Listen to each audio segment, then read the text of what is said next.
Well, in our last episode of McBLOG, we talked about a shocking report issued by international legal experts with the backing of the United Nations, which appears to open the floodgates to normalise sex with minors under the guise of a human rights approach. It doesn't actively call for decriminalising sex between adults and minors, but it states that children have both the capacity and the legal right to make sexual decisions, and the report does also not offer a suggested age of sexual consent. Sex with kids is okay if they consent, even when by law they cannot consent. And it maintains that those under 18 years of age have the mental capacity to willingly have sex with older individuals. Okay, groomer. But there's other topics covered also in the report that should immediately raise red flags. Let's check it out.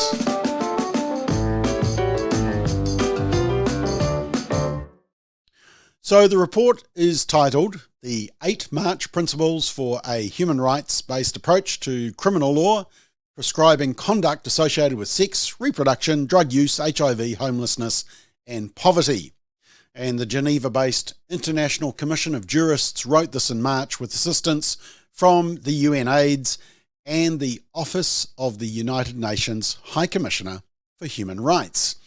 Now, as you can see, there's other key topics there: abortion, drugs, even conversion therapy and prostitution. And they certainly don't take an approach that you and I would agree with. Not surprisingly, given that this is by groups based around the UN. So let's have a look at some of the other disturbing sections. Principle 14, Sexual and Reproductive Health and Rights. And it talks about the fact that criminal law may not in any way impair the right to A, make and act on decisions about one's own body, sexuality and reproduction, such as pregnancy, contraception, including emergency contraception, comprehensive abortion care. It also mentions gender-affirming care therapy, chemicalization and castration.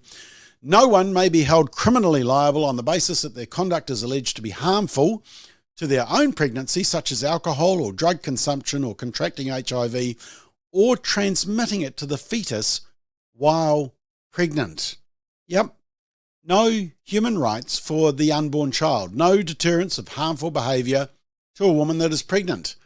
And you'll note that there's no mention of female, even though that's what the whole paragraph is about. Female, woman, the words that must not be mentioned. But this is all about legalising abortion throughout the world. That's the ultimate aim, and that's reiterated in the next principle. Principle 15, abortion.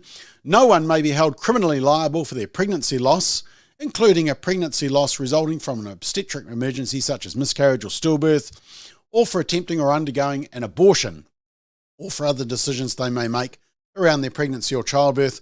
Criminal law may not prescribe abortion. In other words, abortion cannot be illegal.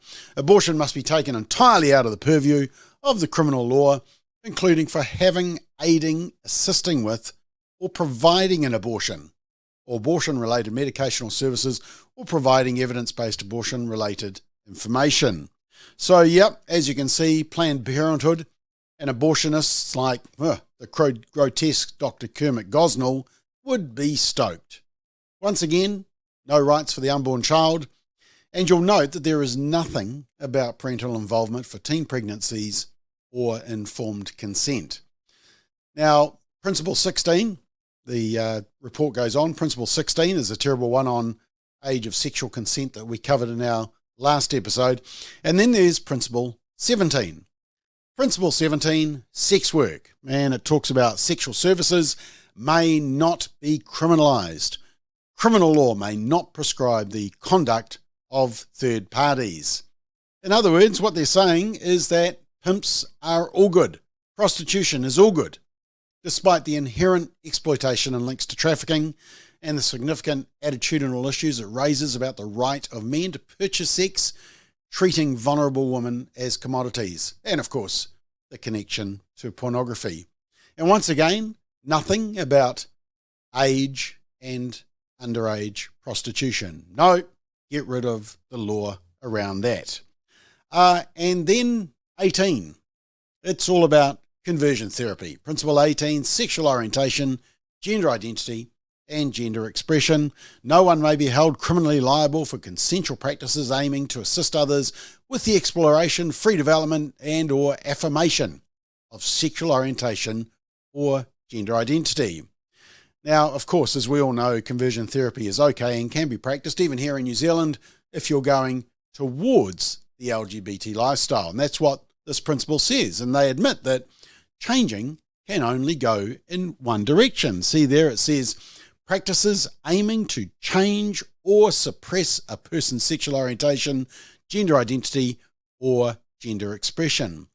But here's the really interesting thing. It goes on to say, carried out without the concerned person's free and informed consent and decision-making, including through force, coercion, or abuse of authority, may be addressed through other provisions in the criminal law. The key bit there is without the concerned person's free and informed consent. But New Zealand's extreme conversion therapy law, supported by almost every MP in Parliament, says that a parent or a counsellor or medical professional is criminalised even with the consent of the person involved. The personal free will and self-determination is irrelevant to New Zealand's radical house of politicians who want to force their view of the world on everyone, including using the weight of the law. And that's the really ironic bit in this thing, that it says it may be addressed through other provisions in the criminal law. But they're saying that nothing should be criminal. That's actually what this whole paper is about. So suddenly they're saying, oh, so the law does serve a purpose. Thanks for that. And once again, you'll note there's no mention of age and the ability of children and young teens about making decisions involving the chemicalisation and castration of healthy bodies.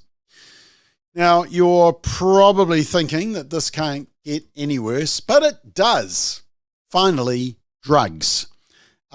In principle number 20, drug use and possession, purchase or cultivation of drugs for personal use. This is pretty shocking.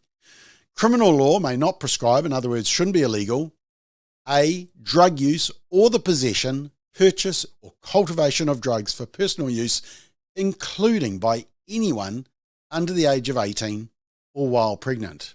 Yep, no age restriction. When you're pregnant, go for it. Legalise drugs. And note, it's not just cannabis, as we hear in New Zealand, it's all drugs. P, cocaine, heroin, fentanyl. And they're also into needle exchange, sites to use drugs, drug testing. This committee must have been in tears and beside themselves when New Zealand voted against legalising cannabis back in 2020. Now, who would be behind all of this type of thinking? Who is this International Commission of Jurists, ICJ, that you see there down the bottom? Well, it's 60 eminent judges and lawyers from around the world who say they want to improve countries' human rights performances. Oh, except if you're an unborn child, a young person at risk of sexual involvement, a vulnerable woman being sexually exploited by a pimp, a gender-confused child, or a drug user. No, your human rights don't matter. It's all about, if I want it, I should get it, irrespective of any negative moral, physical, social, and spiritual outcomes. Yep, hedonism and narcissism are alive and well in this report. Here's a list of organisations and institutions who are the first to support the principles, including Amnesty International. No surprises there. Human rights for some. We've already discussed just how problematic their views are on these social and moral issues. But in terms of New Zealand representation, former Governor-General Dame Sylvia Cartwright, who lobbied for anti-smacking laws and was against strong penalties for criminals, is an International Commission of Jurists Commissioner and Chair of the ICJ Executive. So apparently criminalising good parents raising great kids is a good thing, but not criminalising pimps, drug users and abortion providers. Now, sadly, New Zealand is implicated in this dangerous document. It's a reminder why the United Nations should be treated with significant caution. The UN wants to say yes to abortion, young teenage sexual involvement, LGBT lifestyle, transgenderism at any age, drugs, even for pregnant women and children, and prostitution. Families will will be saying to the UN, no thanks.